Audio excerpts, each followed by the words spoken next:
Markle's Father's Day post. Now, Meghan Markle, who said she wanted privacy, allegedly. They wanted privacy. We're moving away from the UK. We want privacy. We want privacy. Well, apparently they didn't. She vowed to shield her children from the glare of the spotlight. So why did Meghan Markle choose Father's Day to roll out a highly polished family montage? On June 15th, 2025, the Duchess of Sussex broke her own privacy pledge with a brief Instagram video showing baby Lilibet clutching Harry's hand, little Archie racing across a sunlit lawn, and candid moments that felt more like a glossy ad than a bedtime snapshot. But if you thought this was just a sweet nod to Dad, you'd be missing the bigger picture. They also were going to shelter their kids, and then that did not happen either because they put out this bizarre video. This bizarre video on Father's Day with music over it. It's on Meghan Markle's Instagram. It's all over the internet, and they're really showing off the kids. Meghan and Harry's 2020 declaration to step back from royal duties promised a quiet life in California, away from press helicopters and palace drama. They said they'd protect Archie and Lilibet's privacy at all costs, and for 3 years, they largely delivered. Yet this carefully edited Father's Day reel, set to emotive music and featuring smiling faces, marked a sharp turn. It wasn't grainy iPhone footage. It was a fully produced package with rapid cuts and cinematic lighting. The question isn't whether they love their kids. It's why they chose this moment to flaunt them so conspicuously. Archie and Lilibet. And one thing I will say is I thought we weren't going to see Archie and Lilibet, but a theme we've been following is that as Meghan Markle and Prince Harry become more desperate for fame, attention, notoriety, they're going to have to start hawking the kids. Perhaps it's no coincidence that Meghan's personal brand has been in mothball mode until 2026. With her touted restock of commercial projects pushed back and Netflix eagerly anticipated season 2 still in limbo, the Sussexes have little new content to sustain headlines. Social engagement on their usual posts has plateaued, but Father's Day brought a surge of likes and comments, proof that family moments still drive clicks.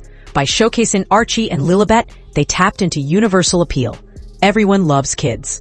But tapping that vein so overtly hints at a calculated bid for positive press, precisely when their cultural relevance risked waning. That's right. They're going to start using the kids more and more for fame and attention because her cachet and clout is so down, right? Meghan Markle, everything she touches turns to crap. She's not restocking her brand till 2026, which tells me there's not much demand. So what does she have to do? Then there's the curious case of the vanishing staff. In the weeks leading up to Father's Day, Meghan and Harry quietly lost 2 key communications aides, a Los Angeles deputy press secretary and a UK press officer, despite maintaining a full PR apparatus that would make a mid-level cabinet member jealous. A chief comms officer, Meredith Kindle Main, framed these departures as a strategic decision to streamline the Sussexes' media outreach. Yet the moves reek of backlash. When top talent walks away from well-paid roles, it often means the boss is hard to please, especially when there's little work to show for it. And in a household billed as semi-retired royalty, why staff a full press shop at all? It's raw self-importance masquerading as necessity. Meanwhile, back in the UK, the real royals enjoyed a media win at Trooping the Colour on June 14th. She posts videos of the kids with Prince Harry and running around and all of these Father's Day pictures and videos because she knows she needs likes, she needs press, she needs People magazine to say she's Mother of the Year and she's incredible, even though she has a full staff of nannies and help.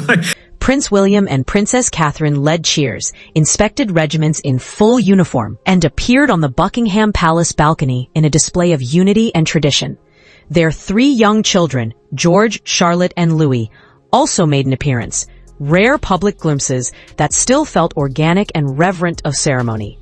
For every glowing article praising grace under pressure, there was nary a whisper of a calculated PR blitz. And that contrast has not gone unnoticed by tabloids and tabloids readers alike. But across the pond, the Sussexes. Glossy home video felt like a tactical countermove. Public sentiment underscores the divide. A recent YouGov poll showed Meghan's favorability in Britain at a historic low. Just 20% of respondents view her positively. And Harry isn't far behind at 27% approval. That's down from highs of 50% and more.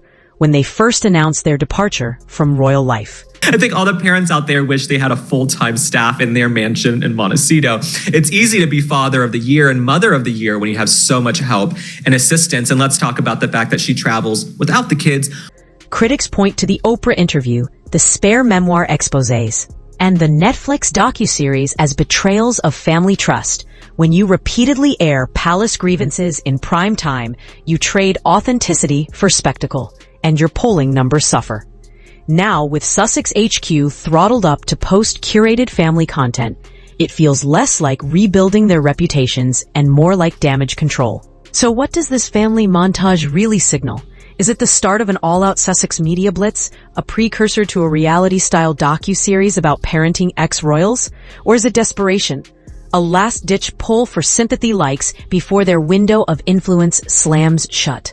If history teaches anything, it's that Meghan and Harry are adept at earning headlines, but less skilled at sustaining goodwill. Funny to me is that People magazine actually said this was rare footage, and everybody online in the royal community was discussing this, right? They said, this is rare footage. Oh my God, rare pictures of the kids. It's not rare anymore, okay? It's not rare.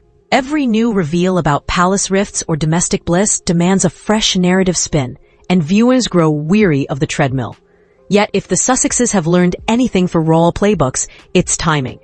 Dropping family footage the day after William and Catherine's triumph at Trooping sends a clear message. We're still relevant and we still matter. But relevance built on children's images can be fleeting and fraught. Audiences cherish authenticity, not ads in disguise. As we move past Father's Day, the real test will be whether Meghan and Harry can balance their need for attention with genuine storytelling.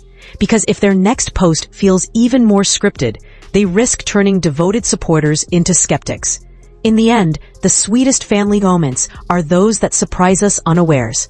But when you stage manage every smile and caption every coup, you invite questions about motive. For Meghan and Harry, the choice is stark. Continue spinning their own PR carousel, or return to the candid humanity that first won hearts. Only time will tell whether they keep the spotlight focused on their children, or finally let them play in the sun without a camera rolling.